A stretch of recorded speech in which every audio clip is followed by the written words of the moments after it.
नमस्ते हमारे प्यारे प्यारे भाइयों। आज हम सॉल्व करेंगे एनटीपीसी का एग्जाम पेपर 7 हाला फॉर ए रीजन बच्चों। ठीक है भाई, तो आपके एनटीपीसी के पेपर के लिए तगड़े 30 सवाल मैं खोज के लाया हूं।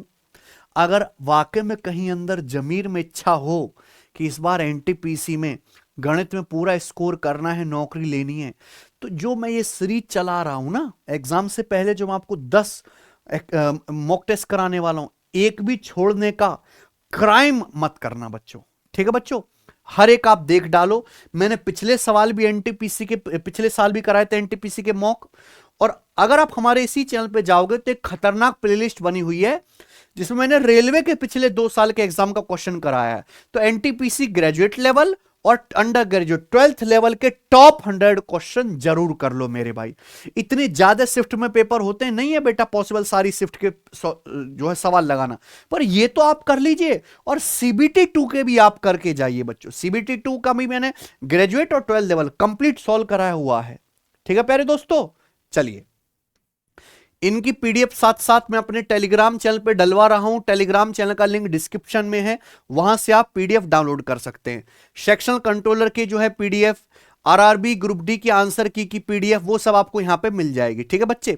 हाँ, और एक चीज और कि हमारी जो है रेलवे की सामान्य विज्ञान की अब किताब भी उपलब्ध है ना। हिंदी मीडियम वाले बच्चों के लिए कंप्लीट भौतिक रसायन जीव विज्ञान 250 पेज की इस किताब में रेलवे की कंप्लीट साइंस है।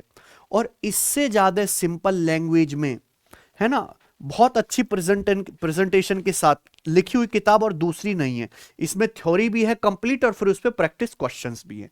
या फ्लिपकार्ट से मंगा सकते हो बच्चों। ठीक है, चलिए तो शुरू करें भाई। आज का एग्जाम पेपर शुरू करते हैं। आज का टेस्ट बढ़िया है, मॉडरेट है। कम से कम 30 में से आपके 27 या उससे ज्यादा क्वेश्चंस ठीक होने ही चाहिए।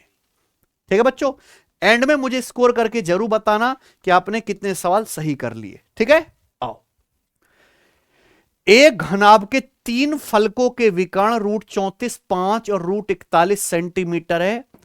आपसे पूछा क्यूबॉइड का वॉल्यूम क्या आएगा। क्यूबॉइड या किसी भी घनाभ का वॉल्यूम क्या होता है? वॉल्यूम होता है एल गुणा बी गुणा एच, लंबाई गुणा चौड़ाई गुणा ऊंचाई। पर दुख की बात यह कि यहां आपको क्यूबॉइड की लंबाई चौड़ाई ऊंचाई पता ही नहीं है। नहीं पता ना। क्यूबॉइड मतलब जैसी हमारी बुक समझ लीजिए। अब इसका आप कोई भी कोना पकड़ लो, इस कोने पे 3 आयत मिलते हैं। सामने आयत दिख रहा है, बराबर में आयत दिख रहा है, नीचे आयत दिख रहा है। इन्हीं को बोलते हैं हम एडजेसेंट फेसिस या 3 फेसिस हो गए ना ये। इनके डायगोनल दिए है ना। अच्छा, किसी भी रेक्टेंगल का डायगोनल हम निकालते पाइथागोरस थ्योरम से। तो घनाभ के 3 फलकों के डायगोनल आपको रूट 34, 5 और रूट 41 सेंटीमीटर यहां पे दिए हुए हैं। तो बेटा, और देखिए आंसर इंटीजर है, सॉल्व नहीं करना। हिट एंड ट्रायल से आप मुझे बताओ कि घनाभ की लंबाई चौड़ाई ऊंचाई क्या हो सकती है, क्या हो सकते हैं मेरे प्यारे भाई। क्योंकि देखो यहां पे क्यूबॉइड का हर एक फेस रेक्टेंगल होगा।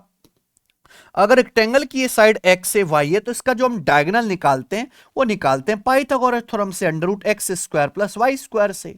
सिंपल सा कॉन्सेप्ट है। तो सबसे पहले दिमाग में आता है 5। 5 कैसे आएगा मेरे प्यारे भाई? 3 और 4 के ट्रिपलेट से 3 स्क्वायर है भाई। ये 3 और ये 4 हो तो पाइथागोरस थ्योरम से 5 आ जाएगा। 34 कैसे आएगा? 34 कैसे आएगा मेरे प्यारे भाई बताइए? 34 कैसे आएगा? 34 आएगा 3 और 5, बताओ। 5 का वर्ग 25 और 3 का वर्ग 9, 25 9 34। तो बेटा l b b h h l होगा ना। फिर क्या बचा? 5 और 4। 5 का वर्ग 25, 4 का वर्ग 16। अगर मान लो एक आयत की लंबाई 5 चौड़ाई 4 है तो क्या आएगा उसका डायगोनल? रूट 41 आ जाएगा ना। तो यानी कि क्यूबॉइड की डायमेंशन क्या आ गई? 3 4 5। तो ये आपको हिट एंड ट्रायल से सवाल करना है प्यारे भाई। और इसका वॉल्यूम क्या आएगा? 3 गुणा 4 गुणा 5 यानी कि 60 सेंटीमीटर क्यूब आंसर है। वाकई में बहुत गजब का सवाल है। जितना गजब का सवाल है उससे कहीं ज्यादा प्यार इसकी अप्रोच है करने की। ठीक है ना बच्चों, बिना एक्स वाई जेड माने आप ये सवाल कर सकते हो। ठीक है बच्चों, आइए अगला सवाल number 2। In two types of stainless steel, the ratio between chromium and steel are 2:11 and 5:21 respectively, है ना? If these two types of stainless steel are mixed together to form a new stainless steel in which the ratio of chromium to steel is 7:32. Find the ratio in which these two types of stainless steel are to be mixed together. हमारे पास दो type के stainless steel हैं जिसमें क्या क्या है, chromium और steel है। तो पहली वाली स्टेनलेस स्टील में क्रोमियम और स्टील का रेशियो 2:11 है और दूसरे में कितना है, 5:21।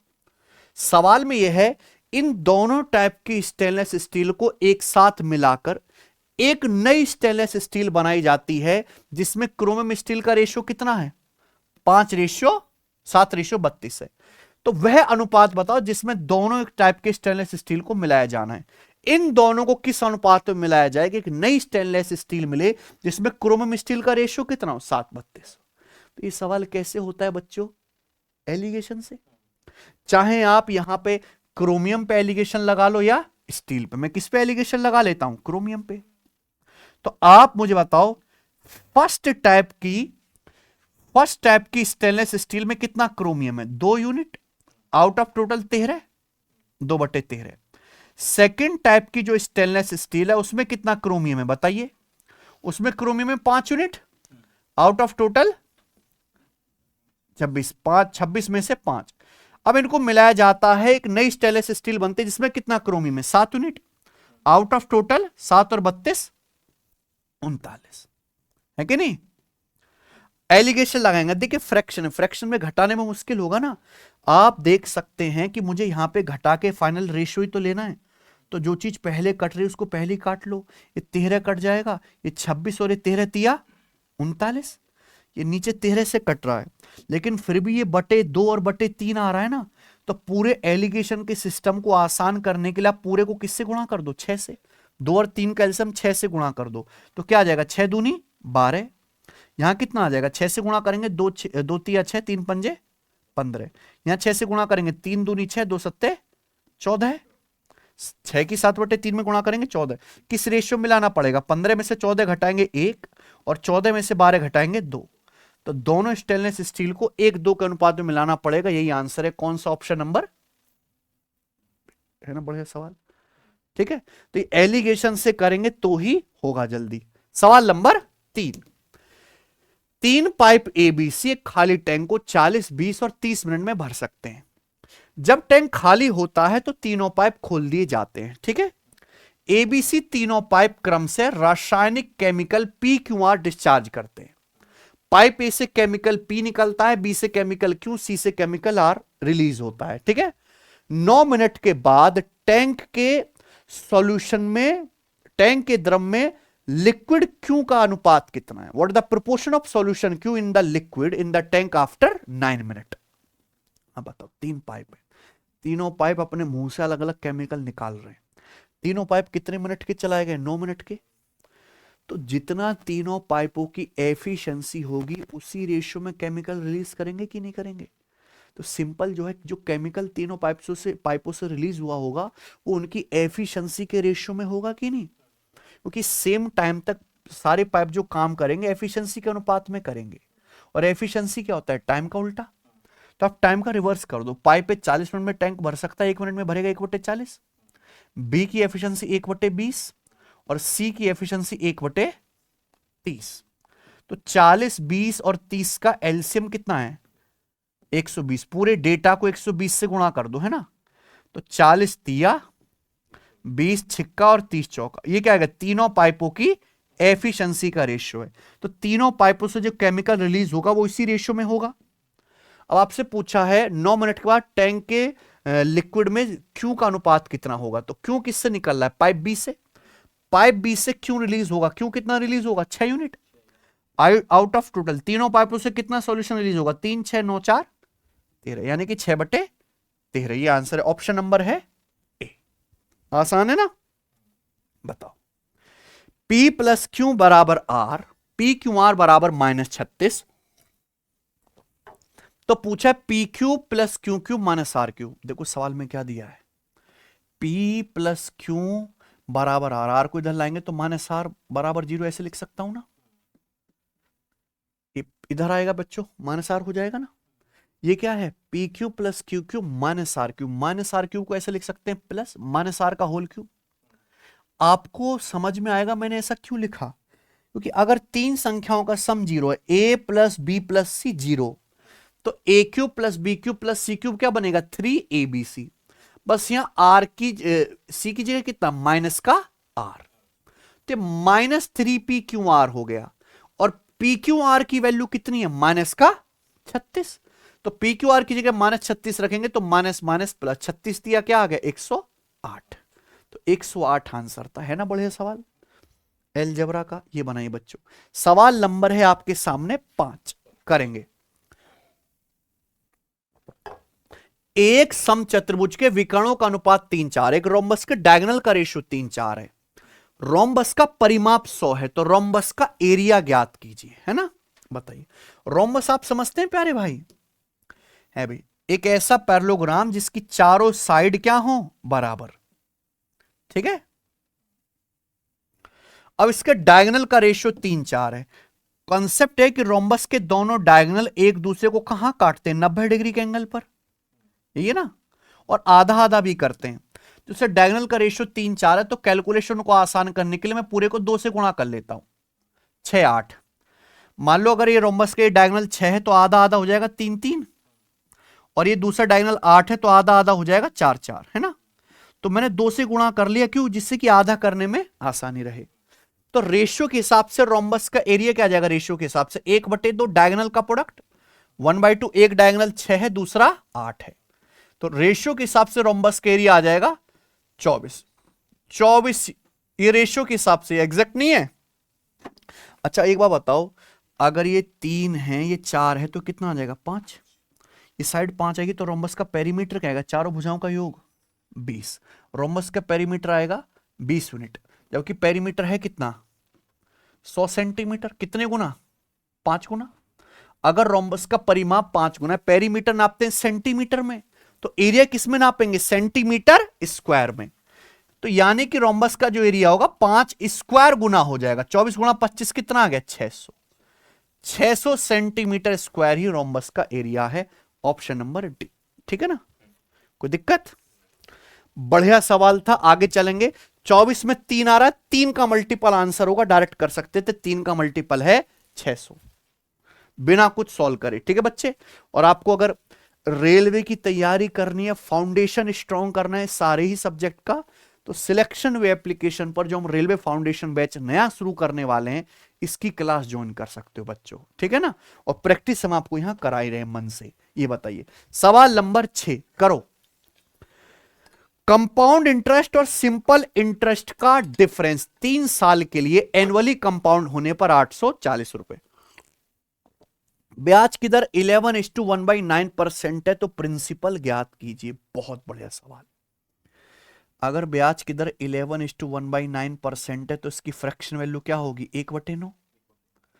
आपको क्या दिया है, कंपाउंड इंटरेस्ट सिंपल इंटरेस्ट का 3 साल का डिफरेंस दिया है 840 रुपए, है ना। प्रिंसिपल पूछा है, 3 साल के लिए हम गोल्डन रेशियो क्या लगाते हैं, 3-3-1, 3-3-1। यहां से जो कैलकुलेशन होगी वही 3 साल के सीआई और 3 साल के एसआई का डिफरेंस होती है कि नहीं बच्चों। तो ऐसे सवालों को कैसे करेंगे भाई, यहां बटे 9 आ रहा है, तो आप प्रिंसिपल को, प्यारे बच्चों आप प्रिंसिपल को 9 का क्यूब 729 मान लीजिए, कि माना प्रिंसिपल जो है वो 729 यूनिट है। ऐसा क्यों माना, क्योंकि आपको यहां पे 1/9 1/9 1/9 3 बार करना पड़ेगा। अगर प्रिंसिपल 729 मान लेते हैं, ब्याज की दर 11:1/9% 1/9, तो 729 का 1/9 81, 81 का 1/9 9, और 9 का 1/9 1। तो 3 साल के सीआईएसआई का डिफरेंस आएगा 9-27, 1-1 और 1 28। यानी कि हमें कह सकते हैं, अगर आपका प्रिंसिपल 729 यूनिट है, ब्याज की दर 11:1/9% है, तो 3 साल के सीआईएसआई का डिफरेंस कितना आएगा, 28 यूनिट। जबकि 3 साल के सीआईएसआई का डिफरेंस कितना होगा, 840 रुपए। कितने गुना, ये 30 गुना हो रहा है। अगर ये 30 गुना हो रहा है प्यारे बच्चों, तो प्रिंसिपल भी 729 यूनिट का कितने गुना होगा? 30 गुना होगा। ये आ जाएगा ना? तो 21,870, 21,870 सवाल का आंसर है ऑप्शन नंबर ए। आई ना बात समझ में? ये वो ट्रिक है, चाहे कोई भी डाटा आ जाए, कैसा भी रेशियो आ जाए, आपको कभी भी धोखा नहीं देगी। बाकी इसके बहुत सारे शॉर्ट सॉल्यूशन भी होते हैं, पर वो जगह जगह रो देते हैं। ये कभी भी आपको धोखा नहीं देगा, इसलिए मैं आपको यही बताता हूं। आगे चलिएगा। सवाल नंबर है 7, जो आरपीएफ कांस्टेबल का है। ठीक है बच्चों, 74 रुपए पर किलोग्राम वाली चीनी को 27 रुपए पर किलोग्राम वाली चीनी के साथ किस अनुपात में मिलाया जाना चाहिए कि मिश्रण को 45.6 रुपए पर केजी पर बेचने से 14% का लाभ हो? तो ऐसे सवाल कैसे करते हैं? एलिगेशन से। रुपी पर केजी पे प्राइस पे क्या लगा देंगे? एलिगेशन। हम दो टाइप की चीनी को मिला रहे हैं। पहली चीनी का प्राइस है 74 रुपए पर केजी, दूसरी का प्राइस है 27 रुपए पर केजी। किस अनुपात में मिलाया जाए कि ऐसा मिश्रण बने जिस मिश्रण को 45.6 रुपए पर केजी में बेचने से 14% लाभ हो? ये मिश्रण का क्या है? Selling price. जबकि आपको क्या चाहिए? मिश्रण का कॉस्ट प्राइस। अगर 45.6 रुपए पर केजी में बेचने से 14% लाभ होता है, सीपी क्या होता है? 100%। 100% पे 14% लाभ हुआ तो बिका कितने में? 114% में। ये 45.6 114% की वैल्यू। 1% कैसे आएगा? 114 से भाग कर लो। 100% की वैल्यू कैसे आएगी? 100 से गुणा। कितना आ गया बच्चों? 114 चौका 456, 40। यानी कि मिश्रण का कॉस्ट प्राइस 40 रुपए पर केजी है कि नहीं? तो आप दो टाइप की चीनी को मिला, तो पहली का दाम है 74 रुपए पर केजी, दूसरी का 27 रुपए पर केजी। मिलाने से वो मिश्रण बनता है, मिश्रण का दाम कितना है? 40 रुपए पर केजी। किस रेशियो मिलाएंगे? 40 माइनस 27 13, और 74 माइनस 40 कितना आ जाएगा? 34। तो 13:34 के रेशियो मिलाएंगे। कौन सा ऑप्शन है? डी। कर लोगे ना? एलिगेशन का फिक्स सवाल है बच्चों। ये बताइए, sine 47 degree into cos 13 degree plus cos 47 degree into sine. यहां 47 डिग्री 13 डिग्री की वैल्यू पता होने की जरूरत नहीं, ये तो ट्रिग्नोमेट्री का फॉर्मूला है। क्या आपको याद है? Sine A into cos B plus cos A into sine B, यही फॉर्मेट है। इसकी वैल्यू होती है बच्चों साइन ए प्लस बी। ये साइन ए प्लस बी का फॉर्मूला है। बस यहां ए की जगह 47, बी की जगह 13 है। तो ये साइन ए प्लस बी यानी कि साइन 47 प्लस 13 साइन क्या हो गया? साइन 60 डिग्री की वैल्यू आएगी √3/2। यहां पे गड़बड़ है, √3/2। Option number. कोई डाउट? आइए,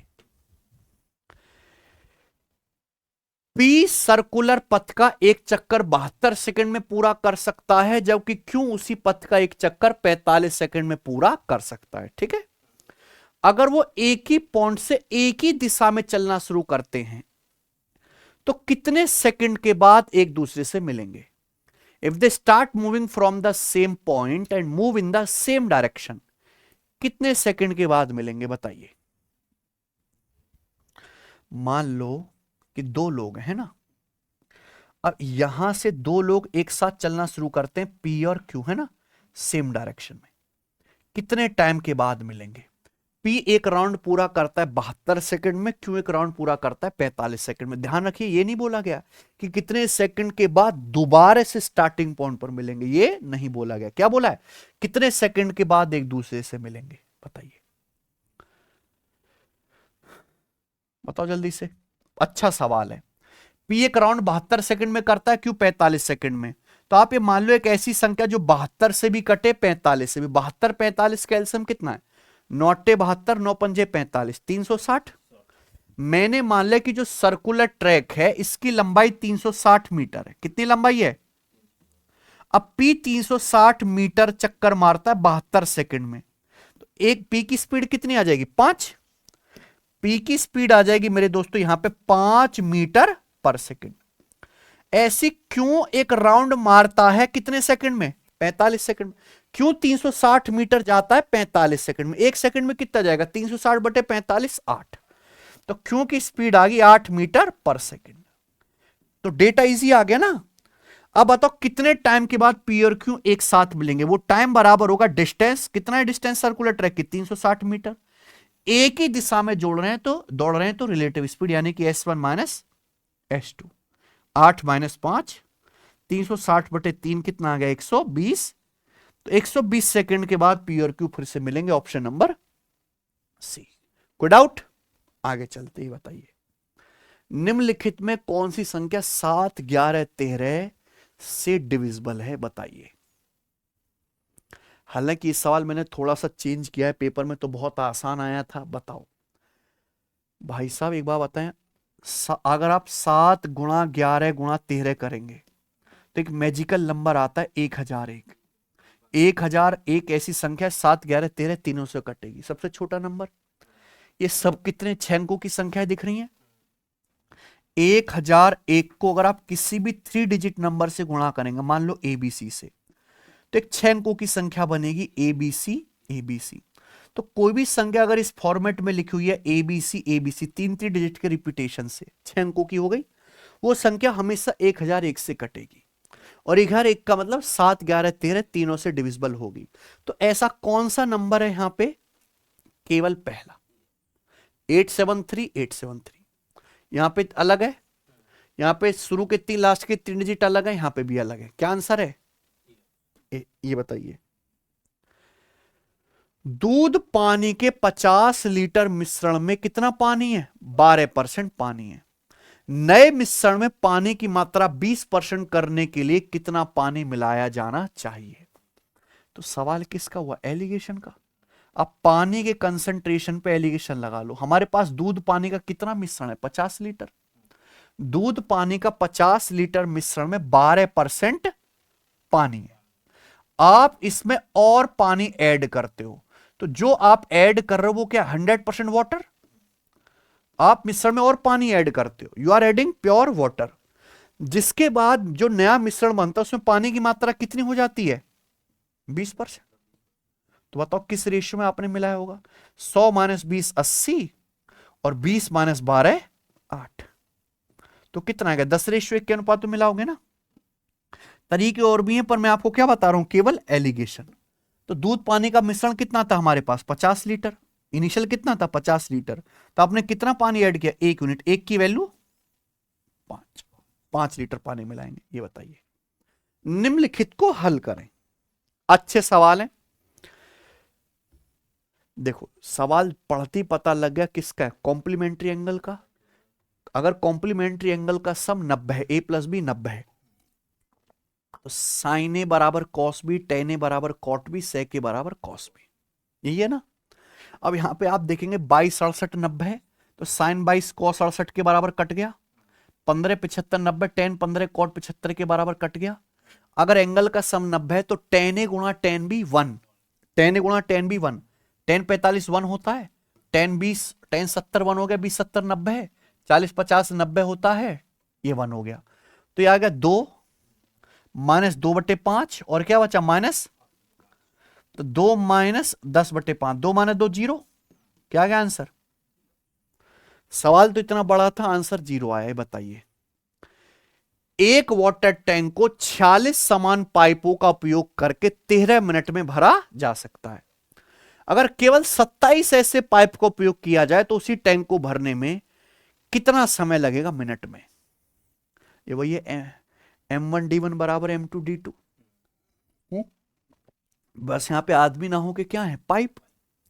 भाई एक वाटर टैंक को 46 सेम पाइप भरते हैं 13 मिनट में, 46 पाइप 13 मिनट में। बोले अगर केवल 27 पाइप लगाए जाएं तो उसी टैंक को भरने में कितना समय लगेगा मिनट में? वही कर दिया मैंने, M1D1 बराबर M2D2। बताइए, तो 13 दूनी 26, ये 27 है यानी कि 2 से बड़ा नंबर आएगा। 46 को अगर 2 से बड़ी संख्या से भाग देंगे तो आंसर जो भी आएगा 23 से हल्का कम आएगा ना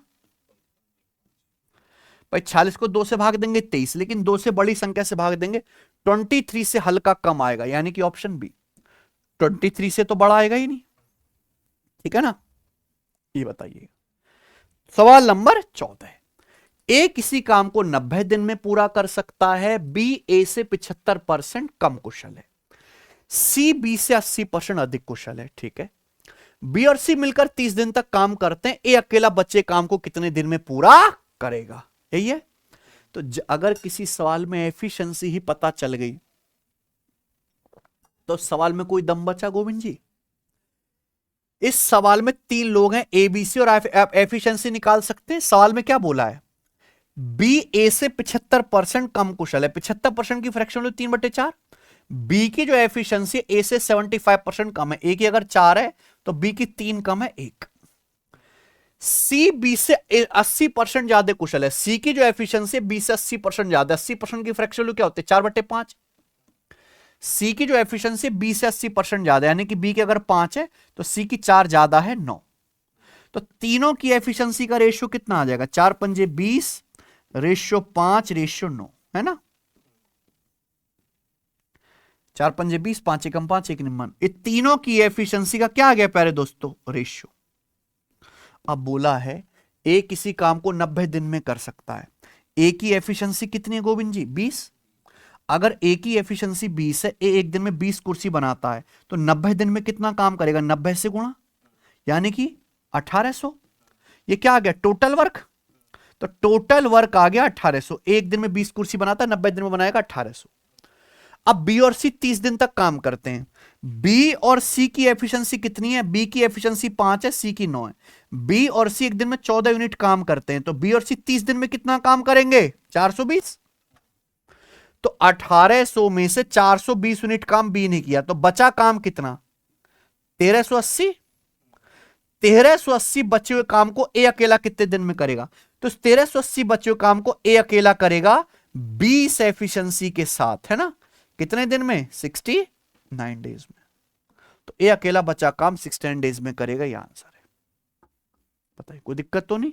आसान सा सवाल था जी।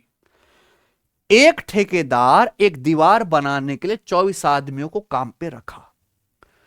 उन्होंने काम 12 दिन में ही पूरा कर दिया। 5 दिन 7 काम करने के बाद 6 आदमी काम छोड़ के चले जाते हैं, वापस नहीं आते। तो बचे आदमी द्वारा काम पूरा करने में कितने दिन लगेंगे? बताइए। बहुत बढ़िया। एक ठेकेदार ने एक दीवार को बनाने के लिए 24 आदमी रखे, और 24 आदमी उस काम को कितने दिन में कर देते हैं? 12 दिन में। बोला है अगर 5 दिन के बाद 6 आदमी काम छोड़ के चले जाते हैं और वापस नहीं आते, तो बचा काम जो है बचे आदमी द्वारा कितने दिन में किया जाएगा? तो आपको ध्यान किस पे देना होता है ऐसे सवालों में? रिमेनिंग वर्क पे, है कि नहीं? किस पे ध्यान दीजिएगा? रिमेनिंग वर्क पे। 24 आदमी एक काम को 12 दिन में कर सकते हैं। उन्होंने साथ में अगर 5 दिन काम कर दिया, तो 24 आदमियों के 7 दिन का काम बाकी है। अब इसी बचे काम को करने के लिए क्या हुआ? 7 दिन बाद 6 आदमी छोड़ के चले गए। पहले आदमी कितने थे? 24। अगर 24 में से 6 आदमी छोड़ के चले गए, तो बचे काम को कौन करेंगे? 18 आदमी। 18 आदमी इस बचे काम को कितने दिन में करेंगे? इक्वल कर दो, दैट्स इट। तो 6 चौक 24 और 6 तिया 18, तो कितना आ जाएगा? 28/3। तो बचा हुआ काम होगा 9 सही 1/3 दिन और, है ना। A option. ये बताइए, 33,600 की राशि एक्स वाई जेड के बीच बांटी जानी है ना। एक्स को वाई की तुलना में 4,000 रुपए अधिक मिलते हैं, जेड को वाई की तुलना में 8,000 रुपए अधिक प्राप्त होते हैं। एक्स वाई और जेड द्वारा प्राप्त राशि का अनुपात ज्ञात कीजिए। ए ना गोविंद, बताओ। बहुत बढ़िया सवाल है। यहां पे ना पैसा बांटना है, 33,600 रुपए को बांटना है एक्स वाई जेड के बीच। ऐसे बांटना कि एक्स को वाई से 4,000 रुपए ज्यादा मिले और वाई को जेड से 8,000 रुपए ज्यादा मिले, है ना। जेड को वाई से। एक्स वाई जेड की राशि का अनुपात देखो। एक तो मुझे तरीका समझ में आ रहा है, ऑप्शन सही है कि नहीं। सवाल में अगर मैं ऐसे ले लूं कि 3 लोग हैं, एक्स वाई और जेड, तो क्वेश्चन में हमें 33,600 रुपए बांटना है। एक्स को जो है वाई से 4,000 रुपए ज्यादा मिलते हैं और जेड को वाई की तुलना में 8,000 रुपए ज्यादा मिलते हैं। तो मैं कह सकता हूं सबसे कम जो पैसा मिला होगा वो वाई को मिला होगा और सबसे ज्यादा जेड को। ये तो सभी ऑप्शन में है, फिर कैसे होगा? सॉल्व तो मैं करूंगा नहीं कहता भी। देखो y को अगर x से 1 यूनिट ज्यादा मिला है, मान लो x यूनिट ज्यादा मिला है, तो z को y से 2x यूनिट ज्यादा मिला है कि नहीं? ये 4000 और 8000 काट लेंगे। अगर y को x से k यूनिट ज्यादा मिला है तो z को y से डबल ज्यादा मिला है कि नहीं? तो ऐसा ऑप्शन होना चाहिए। यहां देखो x को y से 4 यूनिट ज्यादा मिला तो y को z से 7 यूनिट ज्यादा मिला, गलत। या x को y से 2 यूनिट ज्यादा मिला तो z को y से 7 यूनिट ज्यादा मिला, गलत। यहां देखेंगे x को y से 5 यूनिट ज्यादा मिला तो z को y से 10 यूनिट ज्यादा मिला, यही आंसर है, खत्म। इससे बेहतरीन तरीका पूरी दुनिया में नहीं है करने का। देख पा रहे हैं गोविंद जी? x को y से 4000 रुपए ज्यादा मिलते हैं, z को y से 8000 रुपए अधिक मिलते हैं। तो आप बताओ, यानी कि ये y से 4000 रुपए ज्यादा है, 8000 रुपए ज्यादा, यानी कि इनका रेशियो कितना है? डबल। तो अगर यहां x को y से 5 यूनिट ज्यादा मिला है तो यहां z को y से कितना? 10 यूनिट ज्यादा मिला। यहां डबल नहीं दिख रहा, 5 यूनिट 10 यूनिट, और किसी ऑप्शन में ऐसा है ही नहीं। यहां देखो, यहां 3 है और यहां 9 है। क्या आंसर है ना गजब तरीका करने का। कोई पैसे बांटने की आपको जरूरत नहीं है। जब एक पोर्टेबल हार्ड डिस्क की कीमत 24% कम हो जाती है तो इसकी सेल 35% बढ़ जाती है ना। नेट परसेंटेज चेंज बताओ टोटल रेवेन्यू में। आप बताओ, अगर मान लो आप एक हार्ड डिस्क बेचते हो तो हार्ड डिस्क को बेचने से आप जो रेवेन्यू कमाओगे, जो पैसा कमाओगे, वो कैसे आएगा? प्राइस गुणा सेल। भाई आपने हार्ड डिस्क का प्राइस कितना रखा है गुणा वो बिक कितनी रही है, ये तो रेवेन्यू आएगा। अब यहां पे हार्ड डिस्क का प्राइस 24% कम हो जाता है। प्राइस 24% कम हो गया, सस्ती हो गई, तो सेल 35% बढ़ गई। पूछा नेट रेवेन्यू में कितना चेंज आएगा? तो बीच में क्या है बेटा? गुणा। जहां बीच में गुणा आता है यानी कि क्या? सक्सेसिव। तो आपको -24 और 35 का क्या निकालना है स्टूडेंट? सक्सेसिव। तो क्या आएगा? -24 प्लस 35, -24 गुणा 35 बटे 100। क्लियर है भाई? आप बोलोगे हाँ जी सर बिल्कुल सही, बात खत्म। तो यानी कि नेट रेवेन्यू जो है, जो टोटल कमाई है, कुल राजस्व में इतनी वृद्धि हो जाएगी। 35 माइनस 24 11 है। 35 गुणा 24 करेंगे तो कितना आ जाएगा मेरे भाई? 35 गुणा 24 कितना होता है? 700 और 140, 840। 840 बटे 100 8.4। तो 11 में से 8.4 घटाएंगे तो कितना आ जाएगा? 2.6। तो जो रेवेन्यू में जो कलेक्शन है आपका 2.6% इंक्रीज हो जाएगा, बी ऑप्शन। पूरा डिटेल में बता दिया हमने आपको करके, आगे चलेंगे। Find the value of this, इसका मान बताओ। करो Govind. cos theta into 1 plus sine theta बटे 1 plus sine theta minus cos square theta into tan theta plus cot theta का इनवर्स बटे cosec minus sine into sec minus cos theta. Trigonometry का सवाल है। आप यहां वैल्यू पुटिंग का concept लगा सकते हैं, पर जब टुकड़ों में आपको सारी बातें पता हो ना कि मुझे इसका फॉर्मूला भी आता है, मुझे यहां भी फॉर्मूला दिख रहा है, तो मैं फॉर्मूले यानी बेसिक से ही करूंगा। ठीक है ना? सुनिए क्या दिखाई दे रहा है आपको? Cos theta 1 plus sine theta, कुछ नहीं कर सकते। नीचे क्या है? 1 माइनस कॉस स्क्वायर थीटा क्या होगा? Sine square theta. ये साइन थीटा है plus 1 minus cos square theta sine square theta. Sine theta plus sine square theta. क्या कॉमन आ गया नीचे से? नीचे से साइन थीटा कॉमन आ गया है ना बच्चों? साइन थीटा कॉमन आ गया, ब्रैकेट में क्या बचेगा? 1 प्लस साइन, ये ना मल्टीप्लाई। ये क्या? Tan theta plus cot theta का इनवर्स। अब टेन और कॉट क्या होता है साइन में? Tan theta plus cot theta बराबर 1 बटे साइन थीटा इंटू, ये फॉर्मूला है। टेन प्लस कॉट का बहुत ज्यादा इंपॉर्टेंट फॉर्मूला है। तो अगर आप इसका इनवर्स करेंगे उल्टा, 10 प्लस कॉट का इनवर्स करेंगे तो ये 1 बटे साइन कॉस का भी इनवर्स हो जाएगा ना, यानी कि क्या आएगा? Sine into cos. Tan theta plus cot theta का मतलब 1 बटे साइन इंटू कॉस। 1 बटे साइन इंटू कॉस का इनवर्स उल्टा करेंगे साइन इंटू कॉस बटे, नीचे क्या आएगा भाई? बताओ गोविंद नीचे क्या है? कॉसेक थीटा का मतलब 1/sin माइनस साइन। तो जब आप एलसीएम लेंगे तो 1 माइनस साइन स्क्वायर क्या आएगा? Cos square. कॉस स्क्वायर बटे साइन, तो कॉस स्क्वायर बटे साइन। सेम टू सेम चीज यहां पर भी है। सेक का मतलब 1/कॉस माइनस कॉस, तो 1 माइनस कॉस स्क्वायर क्या आ गया? साइन स्क्वायर बटे कॉस। तो आप बताओ, sine sine cos cos, sine cos से साइन कॉस खत्म, 1 प्लस साइन से 1 प्लस साइन खत्म, कॉस बटे साइन क्या आ गया? Cot theta. तो हमेशा शॉर्ट में लिखा करो साइन को एस और कॉस को सी, आने वाले टाइम से याद रखना है कि नहीं भाई? यही बेस्ट तरीका है करने का।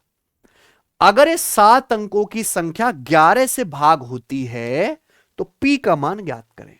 तो हमें 11 का डिविजिबिलिटी रूल लगाना पड़ेगा। 11 का डिविजिबिलिटी रूल क्या कहता है? ऑड प्लेस के डिजिट का सम निकालो, 7 प्लस पी प्लस 9 प्लस 4। तो क्या आएगा? 9 5 14 7 21 प्लस पी। अब इवन प्लेस के डिजिट का सम निकालो, क्या आएगा? 8 3 11 11 4 11 4 15। इनका डिफरेंस या तो 0 बनना चाहिए या 11 का मल्टीपल। इनका डिफरेंस 0 तो हो नहीं सकता कभी, क्योंकि ये नंबर ऑलरेडी 15 से बड़ा है। 15 से बड़ी संख्या में 15 घटा के तो 0 आएगा नहीं, तो फिर ये डिफरेंस क्या कर लेते हैं हम? 11। तो यानी कि पी की वैल्यू क्या आनी चाहिए? 15 से 11, यानी कि पी की वैल्यू 5 आ जाएगी ना। 21 5 26, 26 में से 15 घटाएंगे तो ही तो 11 होगा। तो पी की वैल्यू क्या आ गई? 5, है ना? कोई दिक्कत? आसान सी बात थी। ये बताइए, 282 मीटर लंबी एक रेलगाड़ी को विपरीत दिशा से आ रही 248 मीटर लंबी दूसरी रेलगाड़ी को पार करने में 12 सेकंड का समय लगता है। पहली रेलगाड़ी की स्पीड 68 किलोमीटर पर आवर है, दूसरी रेलगाड़ी की स्पीड बताइए। करो बच्चों सवाल। दो रेलगाड़ी अपोजिट डायरेक्शन में एक दूसरे को पार करते, कितनी डिस्टेंस जाएंगी? दोनों की लंबाई का सम, L1 प्लस L2। तो 282 प्लस 248 कितना आ जाएगा मेरे भाई? 400 और 120, 530। 530 मीटर दोनों रेलगाड़ी की टोटल लंबाई आ जाएगी। ठीक है जी। अब अगर दो रेलगाड़ी विपरीत दिशा से आ रही पार करती हैं, है ना, तो लंबाई L1 प्लस L2 क्रॉस करेंगी, तो डिस्टेंस बराबर रिलेटिव स्पीड गुणा टाइम। पहली रेलगाड़ी की स्पीड 68 किलोमीटर पर आवर है, मैंने मान ली कि दूसरी रेलगाड़ी की स्पीड कितनी? S kilometre per hour. तो पहली रेलगाड़ी की स्पीड 68 किलोमीटर पर आवर है, दूसरी की कितनी है? S। तो रिलेटिव स्पीड है किलोमीटर पर आवर में, मीटर पर सेकंड में बदलने के लिए 5/18 से गुणा, है ना, गुणा टाइम। कितने टाइम में एक दूसरे को पार करती हैं? 12 सेकंड में। तो 12 सेकंड में दिस शुड बी इक्वल। तो 6 दूनी 12 और 6 तिया 18।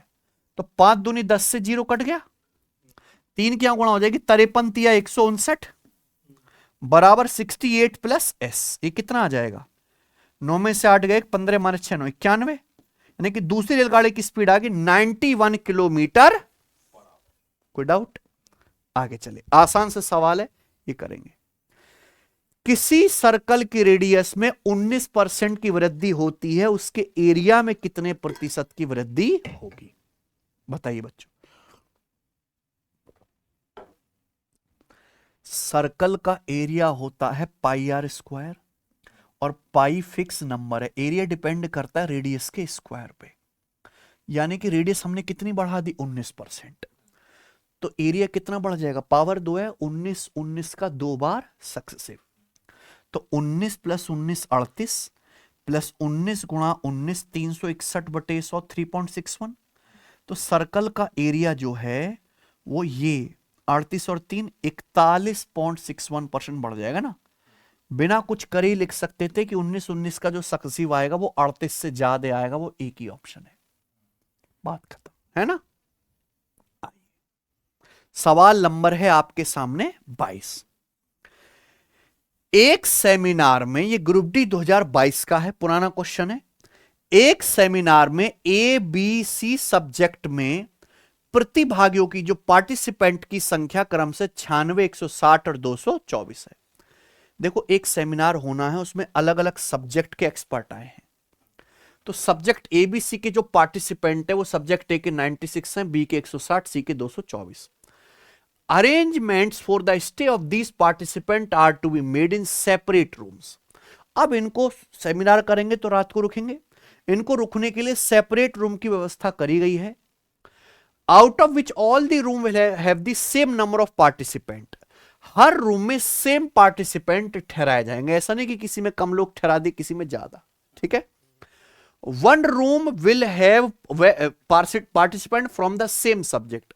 हर रूम में एक ही सब्जेक्ट के पार्टिसिपेंट होंगे, ऐसा नहीं कि एक रूम में रात को सब्जेक्ट ए बी सी घुसे पड़े तीनों लड़ रहे हैं। वन रूम वन सब्जेक्ट के एक्सपर्ट, ठीक है। Find minimum number of rooms required to arrange it this way. बताओ कम से कम कितने रूम की आवश्यकता होगी इस व्यवस्था के लिए। तो भैया सेमिनार में 3 सब्जेक्ट के एक्सपर्ट बुलाए गए। सब्जेक्ट के कितने मेंबर हैं? 96 पार्टिसिपेंट, बी के 160 और सी के कितने हो गए? 224, ये ना। तो अब इनको रूम्स में ठहराना है, रूम सेपरेट सेपरेट रूम्स में ठहराना। एक रूम में मैक्सिमम से मैक्सिमम पार्टिसिपेट रहने चाहिए। सवाल में क्या बोला है? व्यवस्था करने के लिए आवश्यक कमरों की न्यूनतम संख्या, यानी कि कम से कम कमरों में इनको ठहराना है। कम से कम कमरे कब लगेंगे? जब एक रूम में ज्यादा से ज्यादा मेंबर्स को स्टे करवाओगे।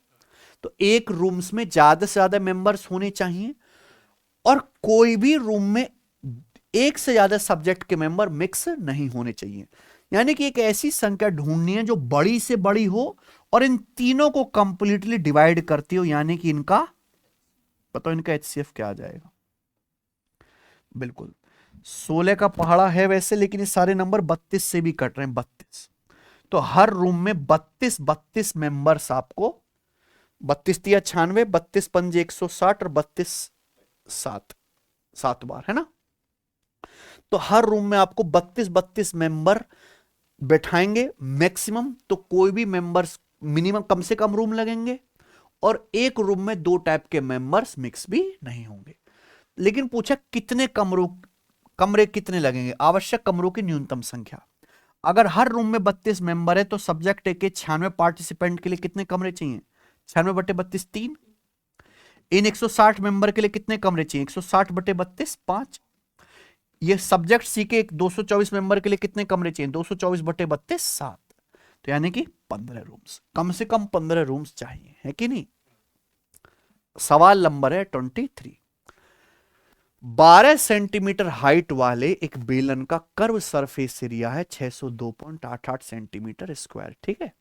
बेलन की रेडियस डबल कर दी जाए, इसकी हाइट 25% बढ़ा दी जाए, तो बेलन के मूल आयतन यानी कि ओरिजिनल वॉल्यूम और नए वॉल्यूम के बीच रेशियो ज्ञात कीजिए, ठीक है। जब आपको रेशियो ही बताना है तो क्या आपको पहली लाइन की कोई भी जरूरत है सवाल के सॉल्व करने के लिए? ये केवल आपको कंफ्यूज के लिए दिया है कि आप इसमें उलझे रहें बेवजह। हम जानते हैं किसी भी सिलेंडर का वॉल्यूम होता है पाई आर स्क्वायर एच। पाई एक फिक्स नंबर है, वॉल्यूम डिपेंड करता है रेडियस के स्क्वायर गुणा हाइट पे। अब हमने एक सिलेंडर की रेडियस डबल कर दी, यानी कि रेडियस अगर पहले 1 थी तो 1 से 2 कर दी, तो रेडियस का स्क्वायर किस रेशियो में चेंज हुआ? ये सिलेंडर की हाइट कितनी बढ़ा दी? 25%। 25% यानी कि 1/4, यानी कि सिलेंडर की हाइट अगर पहले 4 थी तो 4 से क्या कर दी? 5। तो मैंने रेडियस के स्क्वायर और हाइट के रेशियो के आपस में गुणा कर दिया, ये सिलेंडर के वॉल्यूम का रेशियो आ गया। यानी कि ओरिजिनल वॉल्यूम में ये था तो नया वॉल्यूम ये है। बताओ ये रेशियो कितना आ गया? 4 से तो 4 कट गया, यानी कि 1 रेशियो। ये आंसर है ऑप्शन नंबर सी। बनाइए बच्चों। यदि x y³ - 1 के व्युत्क्रमानुपाती है, यानी कि इनवर्सली प्रोपोर्शनल है, y 3 होने पर 8 के बराबर, ये x होगा ना यहां पे, y 3 होने पर x 8 के बराबर है, and x is equal to 8 when y equal to 3, है ना। Find x when y equal to 6। जो रेलवे ने नए नए पेपर लेना शुरू किया था ना 2024 से, तो पूरे साल इस सवाल का दबदबा रहा था। हर शिफ्ट में सवाल था बच्चों। सवाल क्या है? X varies inversely as y cube minus one. X y cube minus one के व्युत्क्रमानुपाती है। इसका मतलब है कि एक्स जिस रेशियो में चेंज होगा, वाई क्यूब माइनस वन की वैल्यू उसके उल्टे रेशियो में बदलनी है। हम ये कह सकते हैं कि एक्स का मान अगर पहले 8 था तो वाई की वैल्यू कितनी थी? 3। अब वाई की वैल्यू हमने बदल के 6 कर दी तो एक्स की नई क्वांटिटी क्या हो जाएगी? सवाल है ना। बिल्कुल रेशियो से ही सॉल्व होगा। एक्स का मान पहले कितना था? 8, और अब एक्स की नई वैल्यू क्या है आपको नहीं पता। बराबर आपको यहां पे वाई क्यूब माइनस वन का उल्टा रिवर्स रेशियो लेना है, यानी कि पहले क्या रखना है ऊपर आपको? वाई टू रखना है। वाई टू की वैल्यू कितनी है? 6 क्यूब माइनस वन। नीचे क्या रखना है? वाई वन की वैल्यू कितनी है? 3 क्यूब माइनस वन। आई ना बात समझ में? तो क्या आएगा? 6 का क्यूब 216 माइनस 1 215 और 27 माइनस 1 26। तो एक्स की वैल्यू कितने आएगी? 26 अट्ठे कितना आ जाएगा? 208। 208 बटे 215 आंसर है डी ऑप्शन। ये आ गया ना। 208 बराबर 215 एक्स 215 बटे में चला जाएगा 208 बटे 215। बड़े सवाल है, आना चाहिए मेरे भाई। सवाल नंबर है आपके सामने यहां पर 25। ये तो सवाल देखने में तगड़ा लग रहा है जी। ए और बी एक साथ किसी काम को x मिनट में कर सकते हैं। ए अकेला काम करने में 8 प्लस x मिनट लेता है। बी अकेला काम करने में 32 प्लस x मिनट लेता है। आगे सवाल है, ए और बी मिलकर उस काम को 10 मिनट के लिए करते हैं। सी अकेला बचा काम 4.5 मिनट में करता है। ठीक है। ए बी सी मिलकर काम का 7/20वां भाग कितने समय में करेंगे? गजब सवाल भाई। ये एक सवाल है ही नहीं गोविंद जी, ये क्या? ये 2 सवाल हैं। 2 सवालों को मिला के एक सवाल बनाएगा और आपको बहुत मजा आएगा सवाल करने में। इस देखो, टाइम एंड वर्क चैप्टर में केवल एक ही फॉर्मूला है पूरे चैप्टर में, वो इस सवाल में लगेगा। सवाल में बोला गया कि ए और बी मिलकर किसी काम को x मिनट में कर सकते हैं, यही बोला है। ए और बी मिलकर काम कितने मिनट में कर सकते हैं? x मिनट में। ए अकेला उसी काम को करने में कितना समय लेता? 8 प्लस x मिनट, या कह दूं x प्लस 8। बी अकेला सेम उसी काम को करने में कितना समय लेता? 32 प्लस x मिनट, या कहें x प्लस 32। तो यानी कि ए और बी मिलकर जितना समय लेते हैं x मिनट, ए उससे 8 मिनट ज्यादा लेता है। बी अकेला उसी काम को करने में ए और बी मिलकर जितना समय लेते हैं x, उससे 32 मिनट ज्यादा लेता है। तो यहां x की जो वैल्यू होगी डायरेक्ट शॉर्टकट है, क्या होगी बच्चों? अंडर रूट 8 और 32 की गुणा अंडर रूट 8 गुणा 32, यानी कि 256 का अंडर रूट क्या आ गया? 16 मिनट। तो यह पता लग गया कि ए और बी मिलकर काम को 16 मिनट में करेंगे। ये एक सवाल सॉल्व हुआ। ये फॉर्मूला है, शॉर्टकट याद रखना है। अगला सवाल यह है कि ए और बी मिलकर उस काम को 10 मिनट करते हैं। सी अकेला बचे काम को 4.5 मिनट में करता है। बचे काम को पूछा, एबीसी मिलकर काम का 7/20 भाग कितने समय में करेंगे? अगर क्वेश्चन सॉल्व करना है तो सी की एफिशिएंसी निकालनी पड़ेगी ना। ऐसे सवालों में हमेशा किस पे ध्यान देते हैं? बचे काम पे। आप बताओ, ए और बी मिलकर किसी काम को कितने मिनट में कर सकते हैं? 16 मिनट में। ए और बी 10 मिनट तक काम करते हैं, तो ए और बी के कितने मिनट का काम बाकी है? 6 मिनट। ए और बी के 6 मिनट का काम बाकी है। इसी बचे काम को सी अकेले करता है 4.5 मिनट में। भाई ए और बी दोनों लोग मिलकर किसी काम को कर सकते 16 मिनट में। ए और बी 10 मिनट के लिए काम करते हैं, तो ए और बी के 6 मिनट का काम बाकी है। इसी बचे काम को सी ने 4.5 मिनट में किया, यानी कि जिस काम को ए और बी 6 मिनट में करते, जिस काम को ए और बी मिलकर 6 मिनट में करते, उसी बचे काम को सी ने 4.5 मिनट में किया। तो बचे काम को करने में जो समय लेते हैं, समय का रेशियो कितना है? 1.5 चौका 6, 1.5 तिया 4.5, समय का रेशियो 4:3 है ना। ए प्लस बी और सी जिस बचे काम को करने में समय ले रहे हैं, समय का रेशियो 4:3 है, तो एफिशिएंसी का रेशियो आएगा उल्टा। 4:3 का उल्टा 3:4। एफिशिएंसी आ गई। अब आपके लिए सवाल, बच्चों का खेल है, सवाल में कोई भी दम नहीं है प्यारे बच्चों। पूछा सारे लोग मिलकर 7/20 भाग कितने समय में करेंगे, सारे लोग मिलकर। सबसे पहले तो आपको टोटल वर्क निकालना पड़ेगा ना भाई। ए प्लस बी की एफिशिएंसी 3 है। ए प्लस बी एक दिन में 3 कुर्सी बनाते हैं। ए प्लस बी पूरा काम करते हैं 16 मिनट में। ए प्लस ए और बी मिलकर 16 मिनट में कितना काम करेंगे, 16 से गुणा, ये टोटल वर्क आ गया। अब हमें इस टोटल वर्क का 7/20 करना है। इस टोटल वर्क का 7/20 काम एबीसी मिलकर कितने समय में करेंगे, एबीसी मिलकर करेंगे ये काम 3 जमा 4 7 एफिशिएंसी के साथ। 3 जमा 4 7 एफिशिएंसी के साथ एबीसी कितने समय में करेंगे, 7 से डिवाइड कर दो। 7 से 7 कट जाएगा, आ जाएगा 48/20। 48/20 चला जाएगा 4 से, 12 चौका 48 और 4 पंजे 12/5 मिनट आ गया। 12/5 मिनट का मतलब 5 दूनी 10, 2 12, 2 सही 2/5 मिनट आंसर है। गजब सवाल। एक क्वेश्चन यहां है, एक क्वेश्चन यहां है, और बेस्ट मेथड मैंने आपको बताया करने का, करेंगे। अगला सवाल, सवाल नंबर 26। कंचन ने एक दुकान से 1130 रुपए प्रति बुक में 52 किताब खरीदी। दूसरी दुकान से 920 रुपए पर बुक में 47 किताब खरीदी। पर बुक के लिए उसके द्वारा भुगतान किया गया एवरेज प्राइस क्या है। बहुत बेहतरीन क्वेश्चन। कंचन 2 अलग अलग दुकानों में जाती है, ठीक है।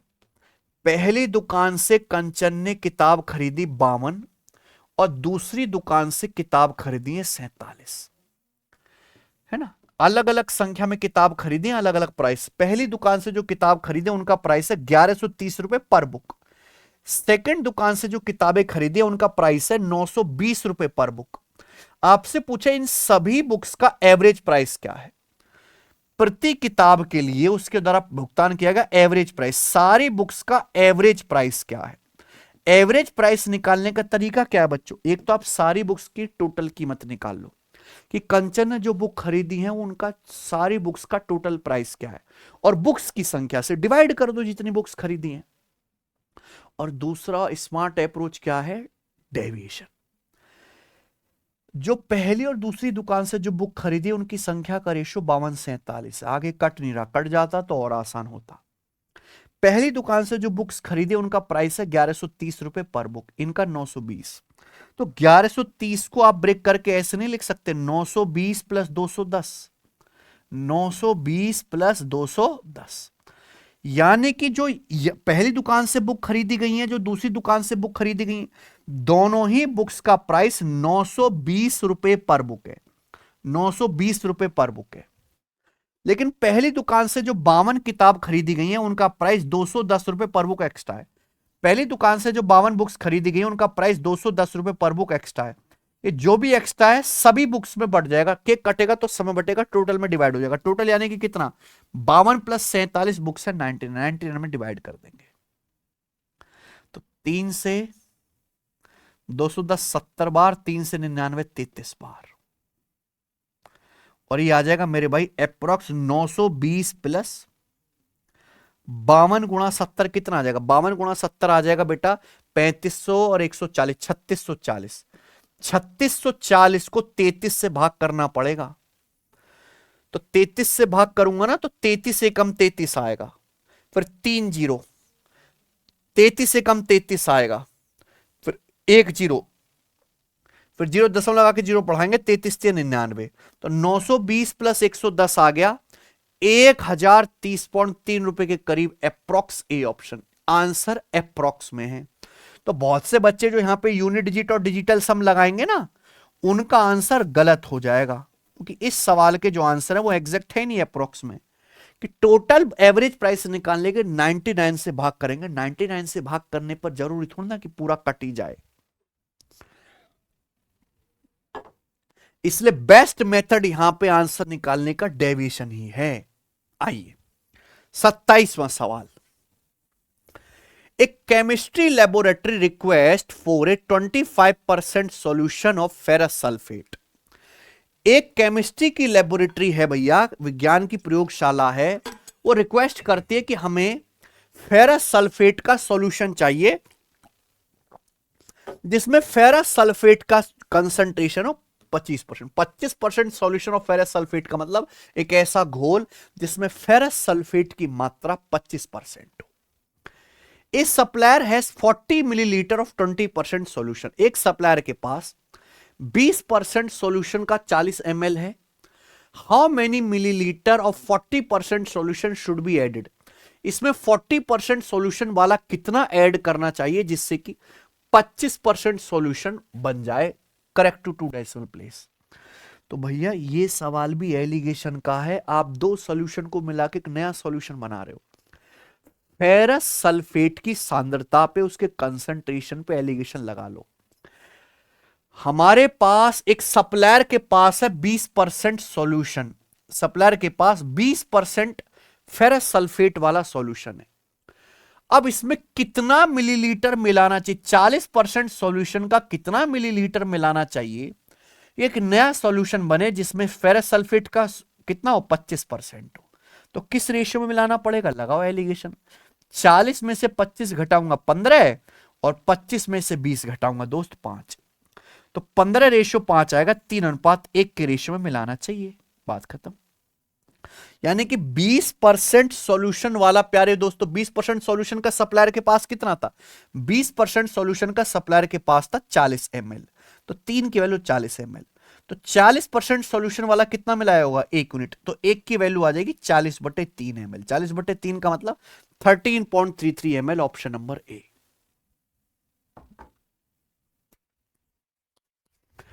ठीक है बच्चों, आइए। एक बेलन का curve surface area 528 metre square है। बेलन का वॉल्यूम 1848 मीटर क्यूब है। बेलन का टोटल सरफेस एरिया ज्ञात कीजिए। बताओ बच्चों। देखो भाई, कुछ भी करते रहो, बेलन का टोटल सरफेस एरिया जो है उसका फॉर्मूला होता है, सिलेंडर के टोटल सरफेस एरिया का फॉर्मूला है 2πr ब्रैकेट में h+r। हम जानते हैं कि कितनी भी कैलकुलेशन करेंगे आंसर इंटीजर है, कोई फ्रैक्शन में तो है नहीं। पाई बराबर 22/7 लेना है, तो 22 में आता है 11, तो आंसर जो भी आएगा वो 11 का मल्टीपल आएगा। सिंपल, 11 का मल्टीपल ये है 8 से 14, 3 का डिफरेंस 11, 8 2 10 और 4 का डिफरेंस 6, ये 11 से नहीं कटता। 8 2 10 और 3 का डिफरेंस 7, आंसर पहला ऑप्शन हो गया। और अगर हम स्टूडेंट होते तो ऐसे ही करते, लेकिन आपको इसका सॉल्यूशन भी, स्मार्ट सॉल्यूशन भी आना चाहिए। लेटेस्ट सवाल है, दोबारा आएगा। बहुत से बच्चे क्या करेंगे कि यहां से बेलन की हाइट वगैरह निकालेंगे, फॉर्मूले लगा लगा के नहीं करना। किसी भी सिलेंडर के वॉल्यूम और उसके कर्व सरफेस एरिया में डायरेक्ट रिलेशन होता है। सिलेंडर का वॉल्यूम होता है 1/2 curve surface area into radius. बहुत से बच्चों को यह कॉन्सेप्ट नहीं पता, लिख लो। किसी बेलन का अगर कर्व सरफेस एरिया दिया हुआ है, उसकी रेडियस r है, तो उसका वॉल्यूम डायरेक्ट फॉर्मूला है 1/2 curve surface area into radius. केवल आप यहां वैल्यू रखो और चमत्कार देखो। बेलन का वॉल्यूम, सिलेंडर का वॉल्यूम 1848 है, कर्व सरफेस एरिया 528, तो 528 का आधा कितना आ जाएगा मेरे प्यारे भाई, 528 का आधा आ जाएगा 264। 528 रख देंगे ना कर्व सरफेस, 528 का आधा 264 इंटू आर। ये बताओ कितना आ जाएगा अभी। 264 से 1848 7 बार चला गया। 207 1400, 60 7 420, 4 7 28, बिल्कुल 7 बार। यानी कि सिलेंडर के बेस की रेडियस 7 आ गई। अब यहां बच्चे हाइट वगैरह निकालने की कोशिश करेंगे, कोई जरूरत नहीं। किसी भी सिलेंडर का अगर टोटल सरफेस एरिया निकालना है तो सिलेंडर के कर्व सरफेस एरिया में 2 सर्कल का एरिया ऐड कर दो ना भाई, 2 सर्कल का। मान लो जैसे सिलेंडर है, ठीक है भाई, मुझे इसका टोटल सरफेस एरिया निकालना है। ये क्या है, इसका कर्व सरफेस एरिया जो आपको दिख रहा है यहां पे, ये पेंट जो हो रखा है, और नीचे वाला सर्कल और ऊपर वाला सर्कल, इन दोनों का एरिया जोड़ दो, आ गया टोटल सरफेस एरिया। सिलेंडर का कर्व सरफेस एरिया ऑलरेडी 528 है। अब हमें 2 सर्कल का एरिया जोड़ना है, 2 सर्कल का। अगर किसी सर्कल की रेडियस 7 है तो याद होना चाहिए उस सर्कल का एरिया 154 होगा। बस 154 दूनी 308 जोड़ दो तो 28, 308 जोड़ेंगे तो 5 3 8 28, और 836 836 आ गया। ऑप्शन नंबर ए खत्म। ये बताइए, एक खोखले गोलाकार खोल को 21 ग्राम पर सेंटीमीटर क्यूब घनत्व वाली धातु से बनाया गया है। इसकी आंतरिक त्रिज्या और बाहरी त्रिज्या 16 सेंटीमीटर और 17 सेंटीमीटर है। आपसे पूछा खोल का वजन बताओ। गजब सवाल, बताओ गोविंद जी कैसे करेंगे। एक होलो स्फीयर है, ठीक है। हमने होलो स्फीयर बनाया है एक ऐसी मेटल से जिसके 1 सेंटीमीटर क्यूब का वजन कितना, 21 ग्राम। अब ये जो खोखला गोला है, इसकी इंटरनल रेडियस तो 16 सेंटीमीटर है और एक्सटर्नल रेडियस कितनी है, 17। इसका वजन बताओ। पहले कॉन्सेप्ट बताता हूं बच्चे। आप पहले पता लगा लो कि इस होलो स्फेरिकल सेल को बनाने में, इस खोखले गोले को बनाने में जो धातु इस्तेमाल हुई है, जो मेटल यूज हुई है, उस मेटल का वॉल्यूम क्या होगा। यानी कि इस होलो स्फेयर का वॉल्यूम है वो कैसा आएगा, 4/3 pi capital r cube minus small r cube. यही है ना, ये फॉर्मूला लगेगा। तो आप यहां पे फॉर्मूला लगाओ, 4/3 पाई की वैल्यू कितनी, 22/7 और कैपिटल आर कितना है, 17। 17 का क्यूब माइनस 16 का क्यूब। ये आ गया होलो स्फीयर बनाने में लगी मेटल का वॉल्यूम सेंटीमीटर क्यूब में। वॉल्यूम आ गया। अब 1 सेंटीमीटर क्यूब मेटल का वजन 21 ग्राम है। तो इतने सेंटीमीटर क्यूब मेटल का वजन क्या आएगा, 21 से गुणा कर देंगे दोस्त, गुणा 21 ग्राम। ये आ गया इस होलो स्फीयर को का वजन। वजन आ गया। ये आंसर है ग्राम में, लेकिन पूछा किस में, किलोग्राम में।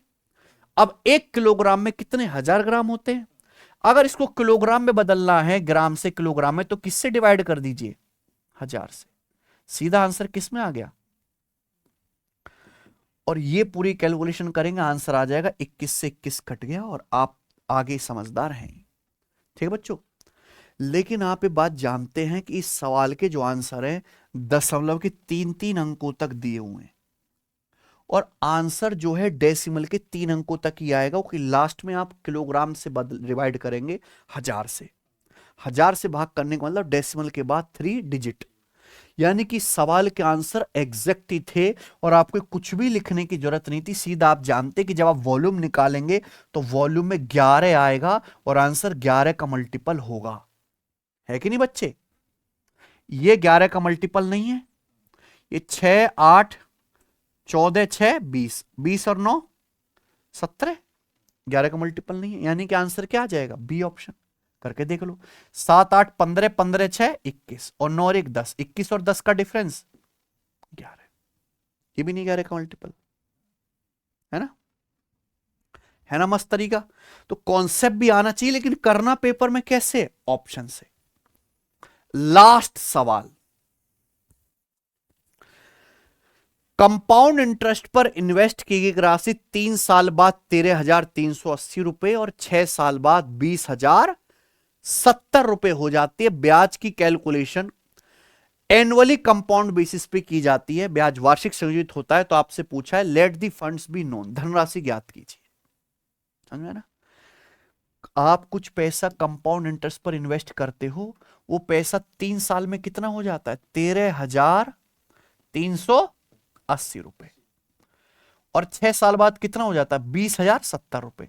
देखो जो 3 साल बाद अमाउंट है वो आगे के टाइम के लिए प्रिंसिपल है। तो मैं कह सकता हूं यही 13,380 रुपए अगले 3 साल में बढ़कर 20,070 रुपए बनेंगे। क्या हम सही कह रहे हैं। क्योंकि 3 साल प्लस 3 साल हो गया 6 साल। पहले प्रिंसिपल 3 साल बाद 13,380 अमाउंट बनेगा, फिर यही 13,380 रुपए अगले 3 साल में 20,070 बन जाएगा। यानी कि आपका पैसा 3 साल में 13,380 से 270 हो गया। कितने गुना हुआ, कितने गुना हुआ गोविंद जी।